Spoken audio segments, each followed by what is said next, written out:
I don't think that man in that picture actually intends to go and murder Nigel Farage. But someone might see that from the leader of the Green Party. Someone might see that from the leader of the Green Party and be inspired by it in some way. That's right.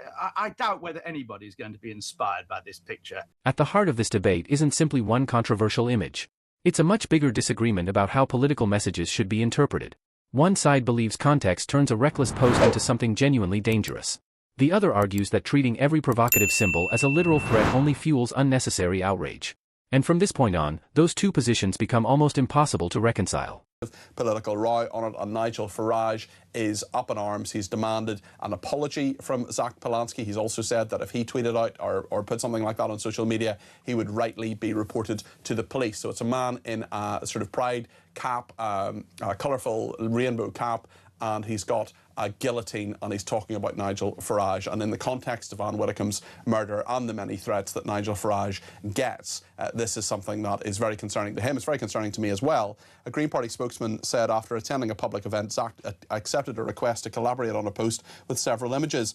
Once this image was brought to his attention, he immediately unshared the post. He unequivocally does not support this type of dangerous message. Well, why did he put it on Instagram in the first place? Well, Michael Crick is a journalist and biographer of Nigel Farage. The book is called One Party After Another. Michael, good evening. Notice how the discussion is framed before the guest even speaks. The emphasis is already on intent and potential harm, setting up a conversation where the interpretation of the image becomes just as important as the image itself. Good evening. What do you make of this? I think you're overreacting, Peter. The leader of a political party, Michael, well, I know what it is. puts out, OK, why am I overreacting? Well,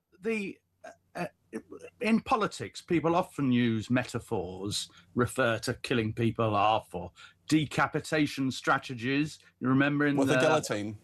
No, hang on. Well, we don't actually have. I doubt whether there is a single guillotine in this country, right? If it had been a knife or a gun, I mean, it is ill.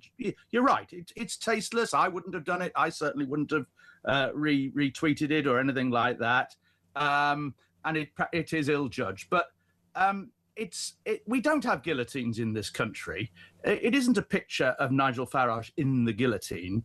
Crick doesn't defend the post itself. Instead, he separates poor judgment from genuine incitement. That distinction quickly becomes the central fault line of the entire exchange. I think what refers to is we're going to kill you politically. I mean, maybe I've got it wrong, but I do think that sometimes we do overreact to these things. And I can see why Farage has seized on it. And it's interesting that I don't think he's referred this gentleman on the screen or referred this incident to the police. Maybe he has. But I think we ought to put this in perspective. And there are some terrible things that people do on social media. But I think in the circumstances, I mean, if it was France, for instance, where they do have the guillotine, or they used to until quite recently, it might be a different matter. And if it was a knife or a gun, it would be a different matter, Michael, I think you're completely wrong in this, and I think you've completely misjudged this. I think in this atmosphere that we're in, where Nigel Farage is getting hundreds of death threats a week, and the leader of a major political party puts on his Instagram that someone is coming for him with an instrument that has been used to kill people politically historic. This is the moment the disagreement becomes impossible to avoid. They're no longer arguing about the image itself.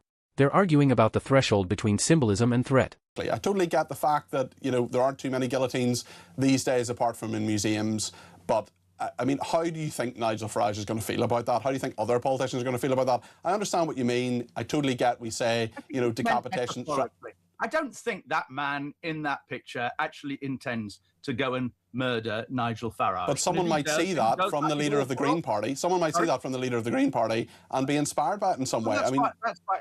I doubt whether anybody's going to be inspired by this picture or Polanski retweeting. I think it's wrong of him to retweet it. I don't think images like that are nice. But in politics, there are frequent references, the metaphorical references to people being killed or, people being stabbed in the back. All of those. And they are part of normal political discourse. They go over the top. I don't like it. But I think some of your language is in itself over the top, Peter. OK, well, I think we'll have to agree to disagree. And on my programme, we disagree without being disagreeable. So that is where we will leave it on that. What makes this exchange interesting isn't that either side completely changes position. They don't. In fact, both remain remarkably consistent from beginning to end. Peter Cardwell approaches the image through the lens of consequence. His argument isn't primarily about what the person intended. It's about what could happen in an environment where politicians already receive threats. From that perspective, even symbolic imagery carries risk. Michael Crick approaches it differently. He focuses on interpretation and proportion. He repeatedly describes the image as tasteless and ill-judged, but he separates that from an actual threat. To him, political rhetoric often uses exaggerated metaphors, and treating every offensive symbol as literal can distort the discussion. And that's why neither side really persuades the other. One side prioritizes potential harm. The other prioritizes context and evidence. They're operating from different assumptions, which means they're almost talking past each other. But perhaps the most revealing moment is that neither man actually defended the image. Both agreed it was wrong. The real disagreement was over what that wrongness means. Is bad judgment evidence of danger? Or does interpreting everything through the worst possible lens create a different problem entirely? That's the question this debate leaves behind, and it's one that extends far beyond Nigel Farage or this particular controversy. What do you think? Was this a serious warning that deserved the reaction it received, or did the debate become more about interpretation than evidence? Let me know in the comments below. And if you enjoyed this breakdown, don't forget to like, subscribe, and turn on notifications for more analysis like this.